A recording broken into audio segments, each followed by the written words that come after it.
जे गर्नु छ आफ्नो बाउआमा हजुरआमा जिउँदो हुन्छ नि त गर्ने हो नि। मरिसकेपछि गरेको कसले देख्छ र? मरेपछि पिण्ड दान रे, सुन दिनु रे, खाड दिनु रे, सिरक रसना दिनु रे, त्यो तपाईँहरूले पाउनुहुन्छ त मरिसकेपछि?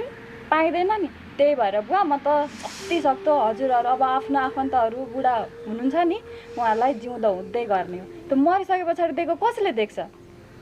अनि छ नि यहाँ कोही नाति नातिना आफ्ना छोरा बुहारी छ नि आफू चाहिँ टन्न दुध र भात खाने अनि आफ्ना बाबाआमालाई चाहिँ ढिँडो दाल त्यस्तो दिने। अनि कोही नाति नातिनाहरू त कस्तो छन् भने धेरै पानी खायो भने टोइलेट लगे गर्नुपर्छ भनेर पानी पनि खान दिँदैन। धेरै खाना दियो भने धेरै टोइलेट गर्छन् हामीलाई दुःख हुन्छ भनेर मजाले पेटभरि पनि खाना दिँदैनन्। म त त्यस्तो छैन बुवा, बरु म आफू भोको बसेर भए पनि मेरो आफ्नो आफन्त बुवा आमाहरूलाई टन्न खुवाउने हो। मिठो मसिनो नसके पनि अब आफ्नो घरमा जे छ जस्तो छ म त्यस्तै खुवाउँछु।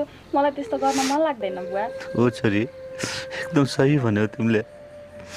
बाउ आमा जिउँदो हुन्जेल एउटा बिस्तरामा सुत्न दिँदैनन्।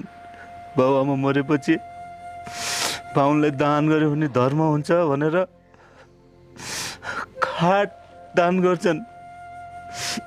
हो बुवा, जिउँदो हुन्जेलसम्म एउटा सुकुलमा पनि सुत्दाखेरि पिसाब गर्लान् कि दिसा गर्लान् कि